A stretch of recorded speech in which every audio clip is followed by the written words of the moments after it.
And now, without further delay, let's begin today's event, sponsored by Xledger and hosted by Accounting Today. I'd like to introduce your moderator for today, and that is Danielle Lee. Danielle, you have the floor. Thank you so much, and thank you all again for joining us for today's webinar. My name is Danielle Lee. I will be your moderator today. I'm the managing editor at Accounting Today. And now I'm very pleased to present today's speakers. We have David Curatar. He has served as CFO for 2 international organizations and has been a board member of numerous education, industry, and nonprofit organizations. Also joining us today, we have Farouk Haq. He serves as the Chief Financial Officer of HHRD and is a certified public accountant. We also have Chad Elston, an enterprise sales executive with 15+ years of experience working with large enterprise clients around the world. And with that, Chad, I'll turn it over to you. Thanks, Danielle. I appreciate that. Welcome, everyone. And, we thank you for joining us today. And we really hope that today there's some good information that we can provide for you. Just so you know, this is our agenda for today. And really, these transformations that we're talking about come from daily conversations that David and I have with CFOs, CPAs, finance teams across the world, really. And then just a lot of research that we've put into this. So we've cited a bunch of the sources within the presentation. So I ask that if there's something that needs further research, we provide that for you there and just take notes on those things that are important. And certainly we're here to answer any questions. So without further ado, let's get into the content. And I think first off, we have a poll question to start us off. Indeed we do. I'll jump in here and present our first polling question. The question is, which of these are your biggest concern? Your choices are automation, staffing shortages, real-time insights, or CFOs changing responsibilities.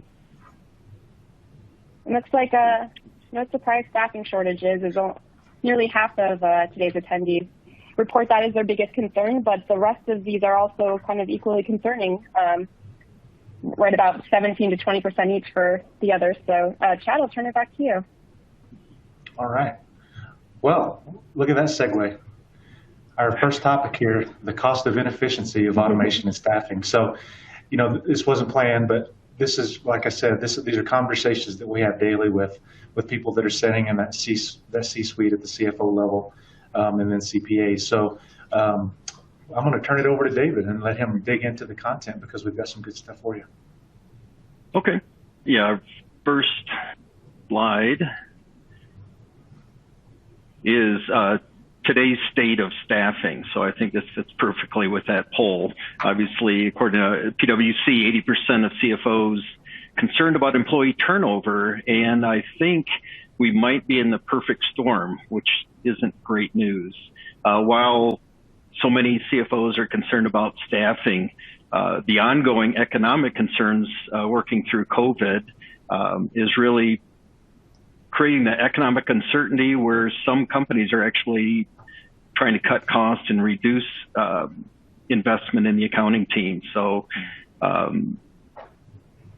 you combine that with the record low unemployment right now, and even think about unemployment in our field of accounting. According to Robert Half and Associates, pre-COVID, the unemployment rate was about 1.5% for people in the accounting profession. And it was difficult back then. Anyone trying to hire before COVID might remember, and now it's even more difficult. We've got 4.3 million, I think the Labor Department just published, 4.3 million people have just moved on from working, so they are out of the labor force. You combine that with the most recent stat from the Department of Labor of 10 million jobs have been posted as open. So you've got 4 million people missing, you've got 10 million jobs open. So, the supply-demand curve, thinking back to Economics 101, is definitely working in favor of the workers. So when supply is lower, prices and demand go up. So that's something that I think all companies are struggling with at this point in time. And even retaining their own staff has been difficult. And you look at some of the reports that came out just, I think, 2 weeks ago from the Department of Labor, that wages have increased the most last quarter than any quarters in 20 years. So there's a lot of economic challenges. Again, perhaps a perfect storm is a great way to describe kind of what we're experiencing here.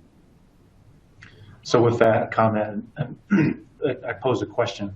It's well documented, the great migration of 2021. However, as if I'm the CFO or I'm sitting in that C-suite, work must go on. So how can we help? Like, what are the things that we can do to bridge the gap between the staff shortage and continuing daily operations? Well, it's complex, so I'm not sure we can answer that within our time limit today, but I will give you a couple things to think about. And one is really for that CFO in today's day really has to work well with others. And, measuring, I guess, yourself, if you're a CFO, and kind of what is your emotional intelligence level? And that might be a difficult question. Better yet, it might be getting that answer from someone that you really trust. So you've got to be able to play well with others. Maybe if you want to recruit, if you want to retain really the best people out there for the job, the CFO today has to really be cognizant of their emotional state as well as cognizant of the emotional state of people around them. So being people friendly is a skill set that is just really required. Second one, before I move on, I'll give you an example of something in my history. So I was in the office with president of one of the largest mortgage servicers in the country, and this is going back over 10 years ago. And his office was up on a mezzanine level, and I was talking to him about training that we were offering and how if he wanted to invest in his people, that we could bring this in. And he took me actually out. We stepped out of his office, and he said, David, look out, what do you see? And I'm looking at people really invested in their work. And he says, you know what? I see resources, and we use resources up and we replace the resources. And I was just aghast. I was really speechless, and I couldn't believe that someone that had all these people working for them just didn't really give consideration to who they were and how to foster a career for all of these people. So that is something I really think a skill set, if you don't have it, supplement it, find someone within your team or within your organization that can help you mentor and train and really pour into people, because definitely what people are looking for. And if you want to keep them, that is what you'll need to do. But the second way, if in that supply demand curve, if we don't have enough supply of labor, automation is really what comes into play. And automation has been occurring for decades. And I think we're really seeing the increase. We've seen the benefit company-wide in automation where, it's improving the quality of products and services. And the accounting team now is at the point where we can increase automation as well and give the people who use the information we produce, give them that information quicker in higher level of quality. And those are the two things that when I've worked for presidents or board of directors, they always want it faster and they want it accurate. So I think automation can go a long way towards helping those things as well. And what we've seen with clients that have implemented Xledgers, they actually have the ability to close the books within a day or 2 days of month end. And that's significantly better than probably 5 or 10 years ago with a lot of companies. What does that do? And even the way our automation works, it can provide real-time reporting. So as you go from day to day, that information is just flowing automatically from bank feeds and other areas right into the system, and you can report real-time data. So I'm going to advance this slide. So let me interject a question here. So sure. You guys can read the quote there. So a recent poll by AppZen reported that 90% of CFOs pursued cost savings, during the pandemic, and that's one of the things that we've learned in the pandemic, that automation is key, right? And we're going to talk more about that. How are we doing? What is the success level? Where do we stand? Yeah. Well, it's mixed. And honestly, right now, the automation, the capabilities are not being adopted across the board. I think a lot of CFOs and business owners really want to see that automation take place. But even Valentis, who does a lot of invoicing globally, I mean, they've did a study and they found that, recent study that only 10% of all global invoices are done electronically without a paper trail. So that means 90% of all invoices are being handled in some way with paper. And the technology is there to get past this, and it takes investment. And those are decisions that I think companies need to make, especially in light of a shrinking labor force. So next question here, and I'll leave this quote up as well, but of those companies that made that transfer to automation, of those that were, what are the most successful examples of those? What did we learn? What are the takeaways that we could share with the group here today? Yeah, well, I think if you had to summarize it maybe in one word, it would be agility. So a lot of times large companies are really trapped in a business plan or trapped in a financial model or in a budget.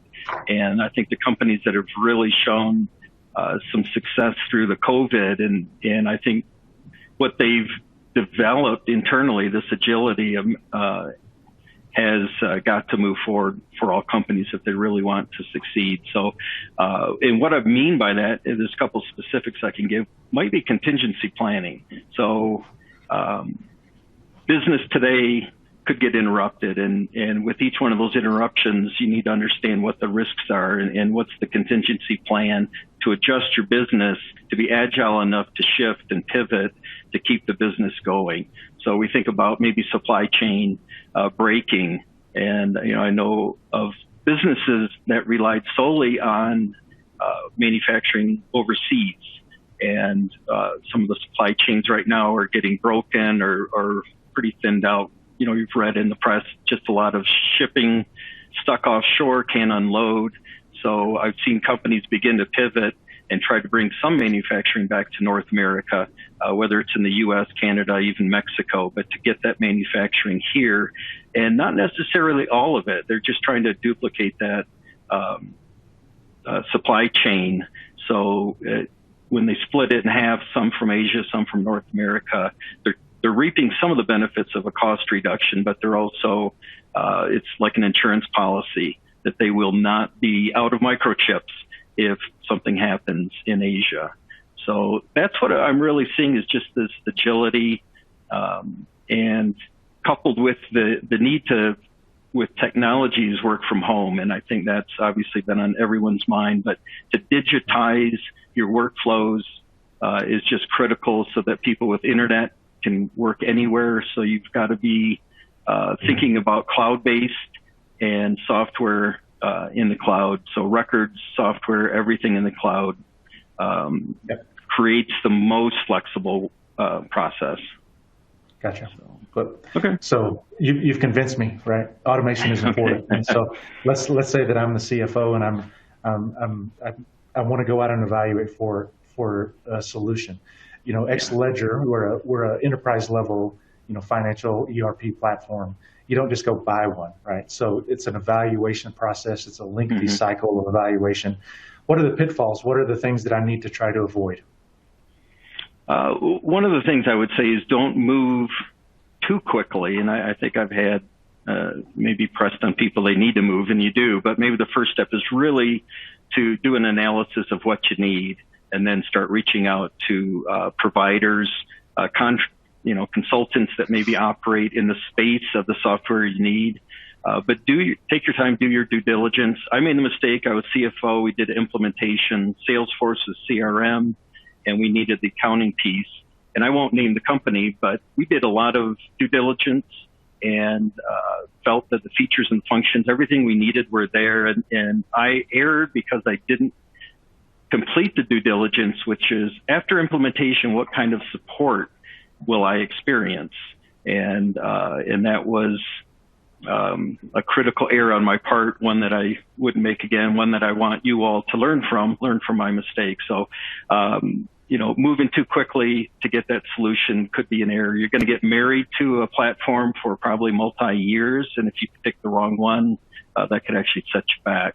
So when you're doing the due diligence, I just want to state too, be careful where you get your information from. So a lot of websites, even some consulting firms, they're not unbiased. So they're receiving some payment or remuneration, something of value from some providers.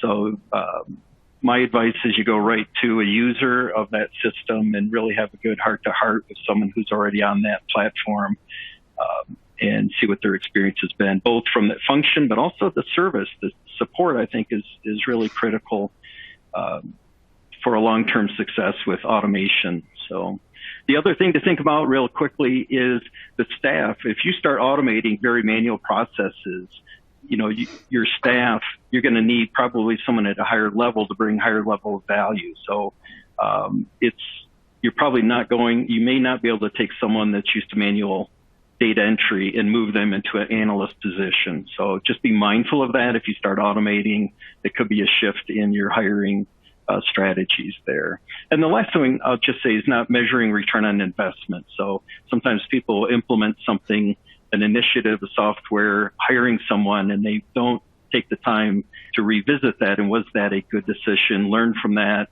maybe pivot or make an adjustment on that investment to ensure a longer term positive return. So does that answer your question, Chad? Yes, sir. Thank you. All right.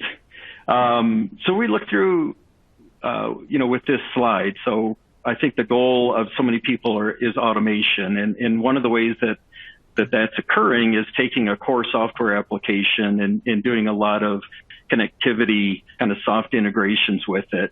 And that may work for some. For some, they might find it taxing the system. So it may not be the ideal situation.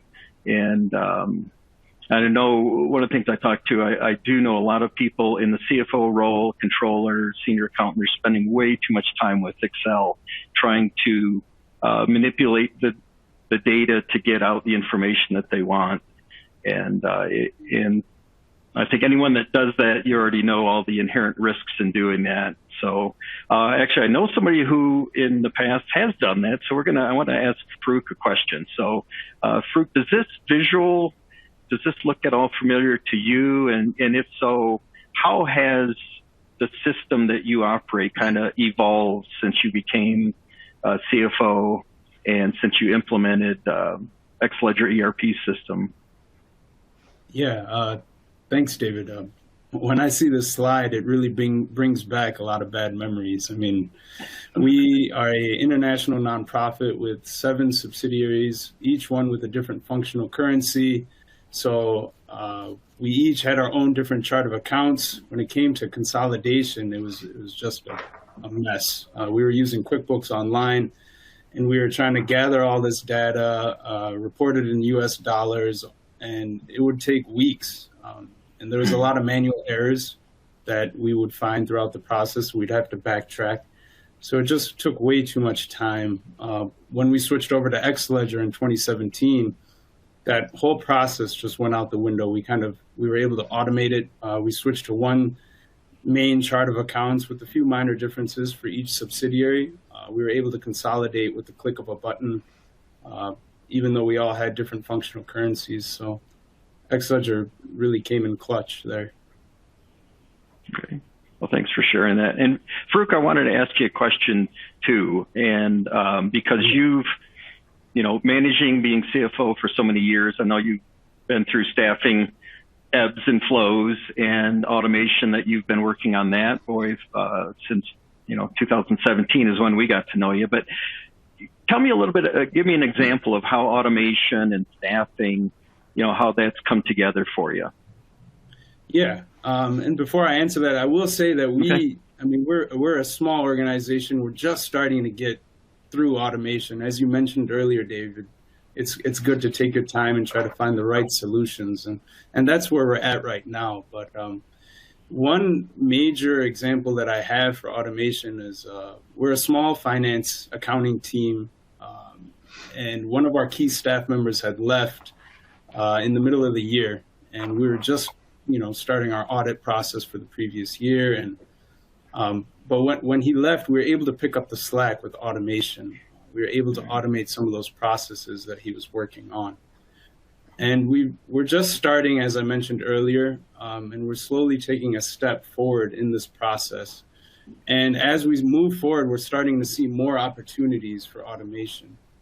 And automation has helped us save time, and it's also helping us improve our processes and gain better business insight.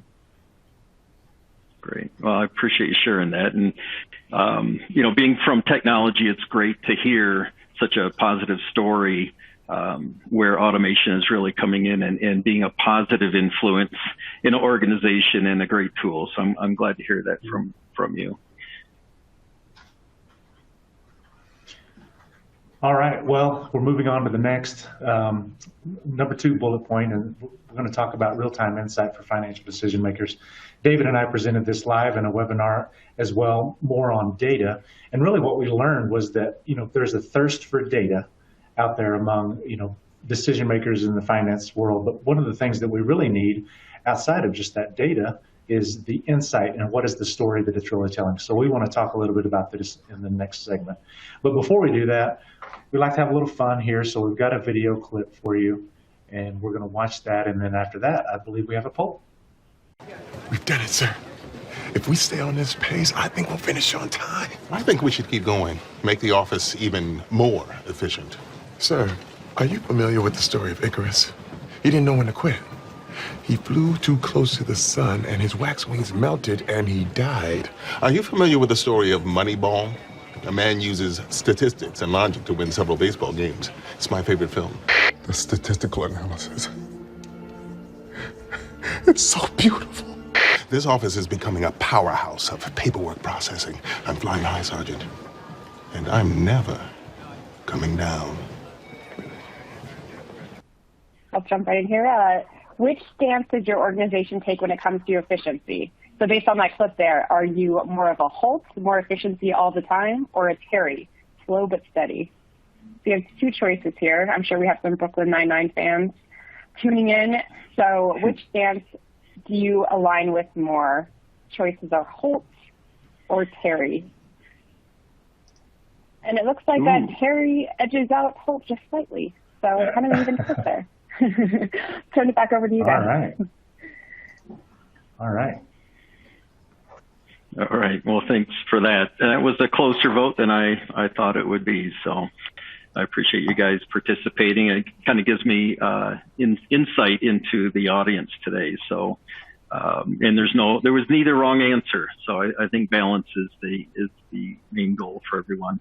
So we've got a quote up here from Gartner. So 80% CFOs, they want to invest in, devote more time into insight.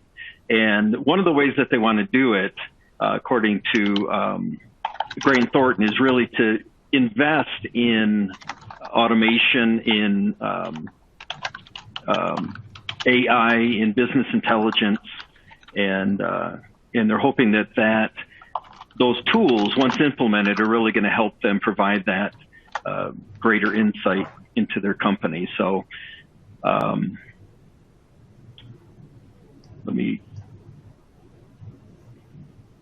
system's running a little bit slow. So to me, how I've looked at the data and the financials is really similar to what Dan Heath is talking about. And my main goal was to use all the tools I had to try to extract stories out of the financials and then determine what was the most important story or stories that I needed to talk with the executive team, with the board, even with employees.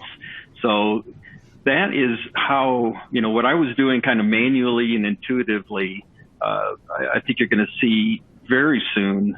And there's some early adopters out there working on it, but I think what you're really going to see is some business intelligence and AI helping you sift through reams of data and information and really identifying what those stories are and helping position you to speak more strategically, to have that more conversation than spending so much time compiling it and analyzing that information for yourself.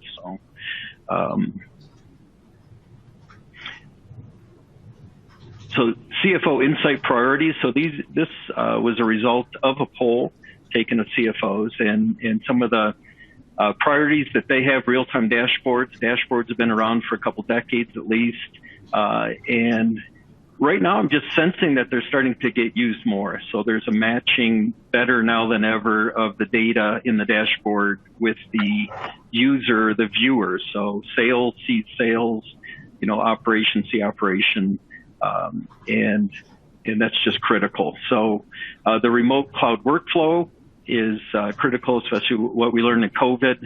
We got to put that in place, make that happen. And audit trails.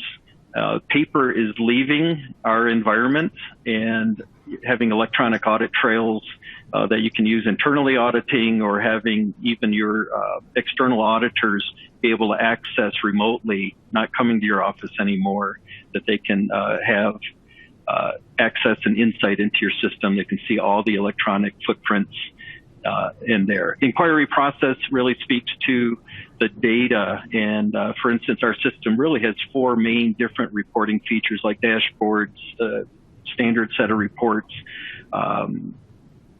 pivot tables built in, and then we have our own report writer available to clients. So that, depending on someone's skill set, is becoming more important to have the ability, and now starting to overlay that with artificial intelligence and machine learning and business intelligence is the future. And I just recommend everyone read up on it, stay up on it, because that is going to help your company be more agile. It's going to help you overcome some of the staffing situations that you have, that you may be experiencing within your company. So what are we seeing? I mentioned about data, and there's just quality over quantity. So it's sifting through that quantity and trying to find out what's quality. So according to Gartner, only 20% of data spending produces any business value.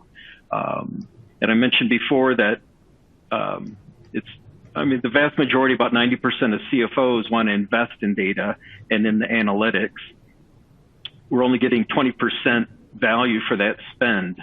And that has to change. That's where I was talking about measuring your return on investment. So if you're spending a lot of money and you're not receiving that business value, then you need to go out and do some research and find out what other tools are out there that could help you. And I want to pose a question to Farouk, because he's been down that path himself. So Farouk, what are some of the best tools that you've used really to gain insight into Helping Hand that you found very beneficial? Definitely Xledger. We're using Xledger for our financial reporting and budget tracking. We've also adopted Microsoft Power BI for our business intelligence. We're taking our general ledger from Xledger, analyzing data, mostly to track our donor restricted net assets and functional cost allocations. We've kind of automated that process through that. And recently we've signed up with a new CRM called Virtuous, and that's for our development and our fundraising initiative. Okay. So you've got kind of a good toolbox, and you're getting data from different aspects of the organization. And what has that, I guess, having all that data, getting better insight using some of the newer tools that are available in the marketplace, how has that benefited your organization, benefited Helping Hand? Yeah. And I will say that this statistic, 20% of data spending produces any business value, that really is true for us. Because for the past 12, 15 years, we've collected a lot of data, but we didn't really have the right tools. But with better insight, now that we have some tools to use, with better insight, we've been able to enhance relationships with our donors. A good example is a water project that we have. We do well implementations in rural areas or disaster-struck areas, in drought zones. So we build these wells, and because of the pandemic, we kind of had to slow down due to government regulations and just not getting permits on time. But we were able to bounce back because we were able to provide quicker responses. We were able to get data to the governments in time. And not only that, we were able to gain better insight with our donors. We were able to provide project information directly to the donors because of the tools that we have.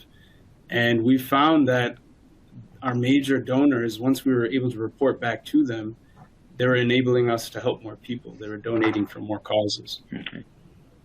Excellent. So that's fantastic. So you're using data, and the insight helped your company kind of change the messaging or deliver information faster, increase revenue, and you're helping more people that are in kind of dire situations. So that's great. I appreciate you sharing that. It's always nice to see technology working. So we are going to, yeah. Well, we're on the home stretch. So final topic here, and it's one that probably everybody loves to talk about, which is change. So how has the CFO role changed, and what do we see is changing coming, over the coming years? So before we get too far into the content, I do believe that we have our next poll question. We do indeed. Keeping with that theme of change, we are wondering what additional responsibilities you have been taking on.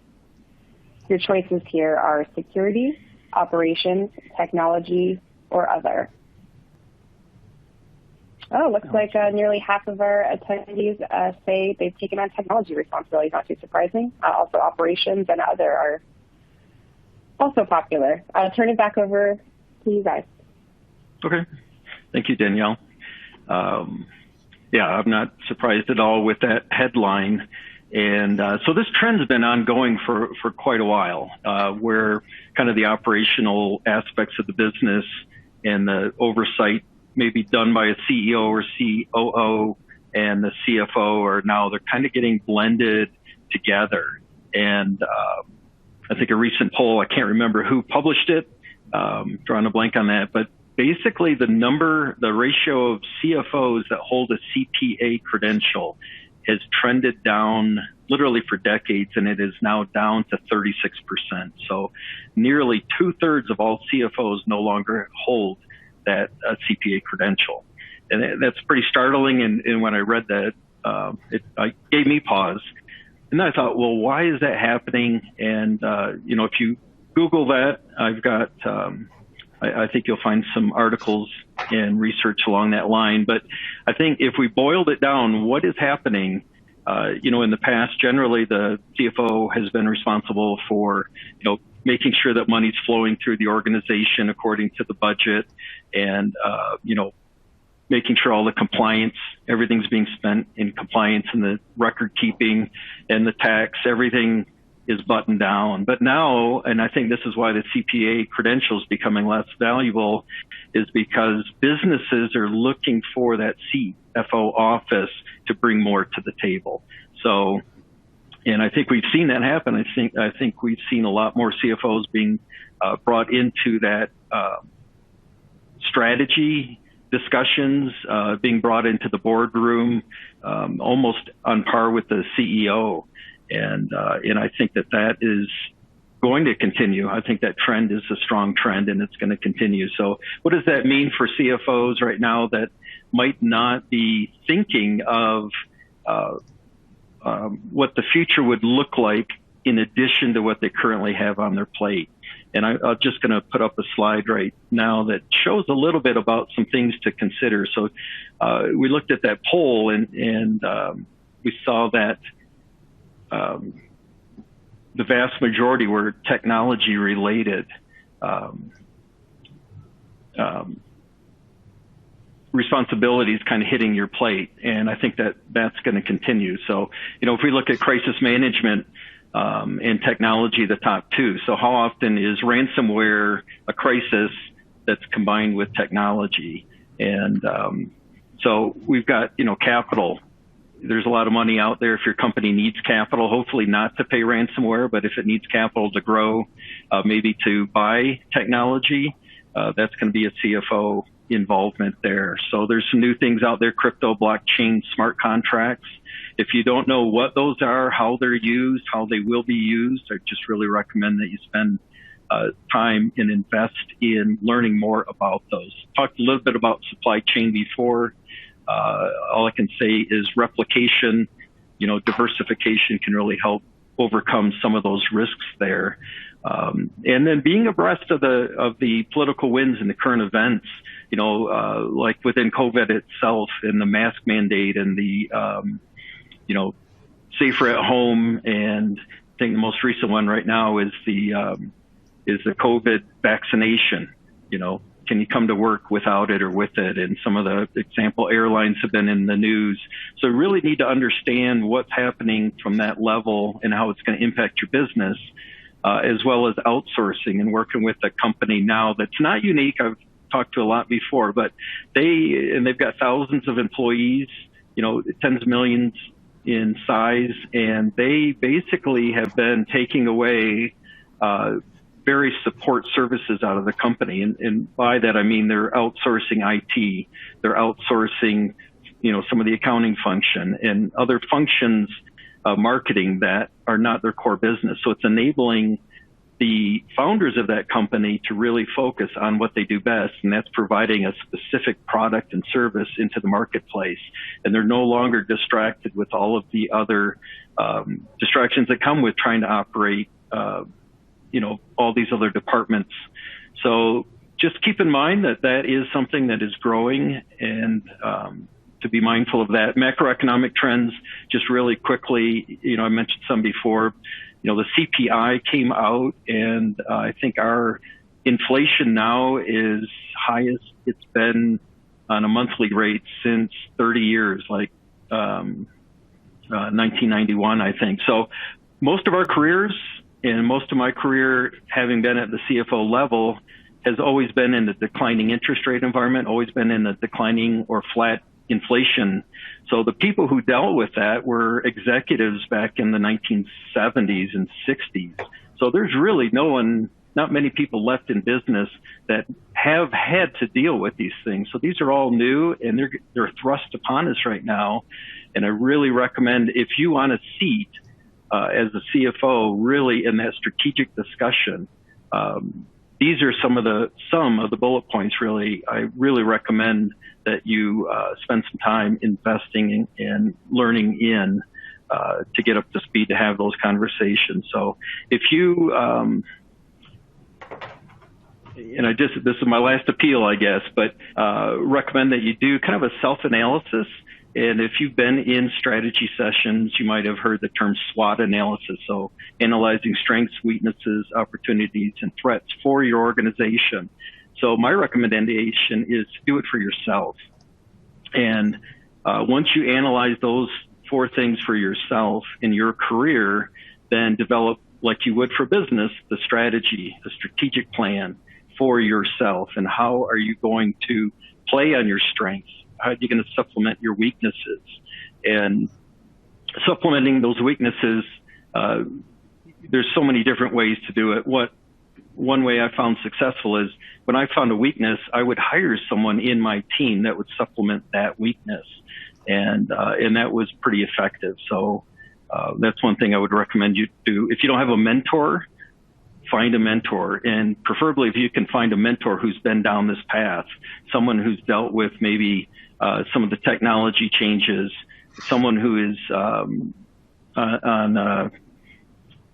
early adopter of technology, someone that you can talk to in that realm, and maybe another mentor who can help guide your business thinking and strategy thinking, because they've experienced periods of higher interest rate or higher inflation, and help you.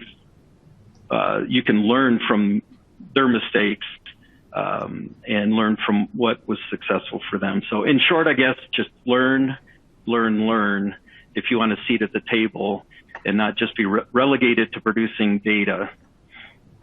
So. Thanks, David. And before we talk a little bit about Xledger, we've had the privilege of having Farouk Haq with us, and Farouk is a CFO for a great organization. So I wanted to let him talk a little bit about Helping Hand and some of the great work that they're doing around the globe. So Farouk?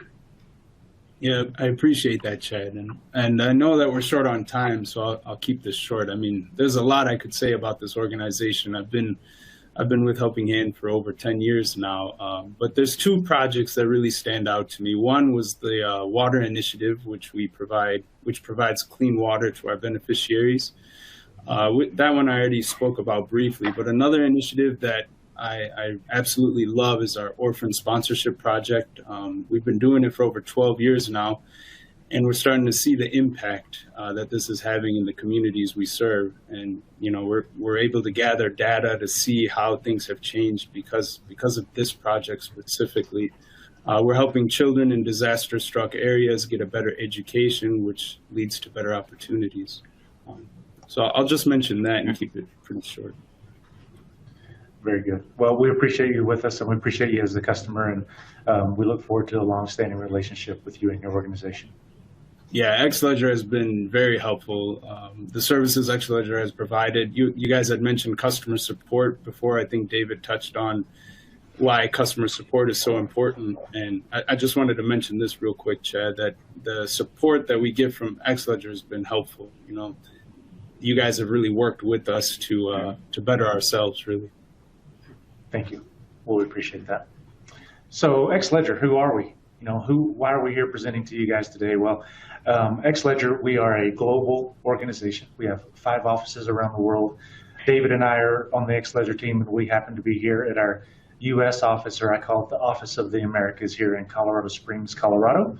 I'll talk about a couple of quick things. One, our go-to-market strategy, and then the type of clients that we serve. So number one, our go-to-market strategy. We really have 2 ways that we go to market. Number one would be direct. So I work directly with organizations like HHRD, or directly with any other enterprise level or small organizations. So we have a direct channel, which means that we will work directly with them through the sales process, the implementation, training and ongoing support, et cetera. So that's number one. Number two, if you are a CPA and you have a firm, or maybe you're a fractional CFO or controller, or you have an advisory role or a BPO organization, we also have a partner program as well, where we can serve your clients through our partner channel. So those are the 2 main ways that we can go to market. The types of clients we serve. Typically, there are two different types of clients. If we go back to that slide that had all the lines and all the different applications, we might serve a client who has outgrown, so to speak, a QuickBooks or Xero application. They started with a QuickBooks or Xero, and now they have all of these different applications to automate some workflows or to capture time, et cetera, and the list goes on and on. So if someone is looking to move from that type of workflow, or a little bit of a bird's nest of a workflow, and move to a single unified platform, the Xledger is a perfect platform, as we talk about transitioning from a small, platform such as that. Number 2 would be someone who maybe has a competing product right now. So a Sage Intacct, a Microsoft product, a NetSuite, Acumatica, Blackbaud, and the list goes on and on. So maybe there's some functionality missing within some of those platforms, or what we're finding more and more is the support is lacking in those platforms. So that could be a conversation for us as well. So we look forward to continuing conversations with those of you who may be looking now or in the future, or just want to learn more. We've put some resources on the page here for you to be able to reach out to us, but we look forward to continuing those conversations. Our website and some resources are linked there on the page for you as well. So with that, I think that we are good on time, and I think that we're going to actually have an opportunity to field some questions as they come in. We will, and we're having some really great questions coming in, so excited to get to these. One of the questions we have is, what about the additional responsibilities of the CFO in terms of sustainability and reporting? David, I'll let you or Farouk handle that one. All right, I can try to tackle that. So the sustainability of the organization, I think, is first and foremost for the CFO, and understanding the cash flow and the forecasting and really monitoring the health of the organization. So that is gathering that data and reporting it. Just real quickly, my first CFO job, I was overseas working for a U.S. company, and I got my first look at the financials and could see the trend lines. Revenue was growing at a slower rate than expenses, and that obviously is not sustainable. And the whole organization pivoted at that moment and really worked hard to obviously correct the ship. But without financial reporting, everyone thought everything was great. So it's really up to, I think, the CFO's responsibility to bring that kind of insight to the company. And the sooner they can do it, the better. Hopefully that answers that question. Great. I believe it does. We have another question here. Do you see an increasing demand for part-time or outsourced CFOs? Let's see. Well, I do. In fact, if anyone looked at me on LinkedIn, you'd see that I spend a few years consulting as a fractional CFO for one of the larger CFO firms. So I do see that. I think that there's a great benefit to small and mid-sized companies who can't hire a full-time CFO, or at least at the caliber that would help them. So they're able to kind of, buy that slice of the pie. They're able to buy the time that they need to help move their business forward, to make sure it's on a sustainable path, to get the insights into their business that a CFO trained and experienced person can bring to them, and do it at a fraction, no pun intended, but at a fraction of the cost. So I really see that as a growth industry. Great, excellent. We have a question directed to Farouk. Farouk, what's a practical situation where you experience the difference between data and insights at HHRD? Yeah, thanks, Danielle. So definitely we've noticed that we've collected a lot of data over the past 12 years. But if we don't have the right tools in place, then it's hard to make sense of that data. So now we're able to make better decisions with better insight. Before, we would just analyze some things, but we didn't really know how to make any decisions off of that. Donor retention was a big issue for us. We were struggling with our donor retention at about 50%, which I think is the national average or so, but we wanted to build stronger relationships with our donors.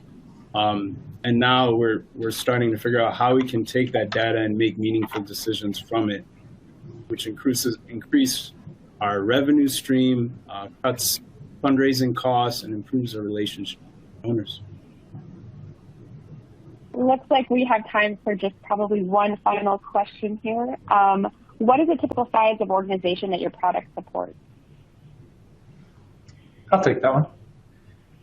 And a great question. So we are an enterprise level software, as we've mentioned.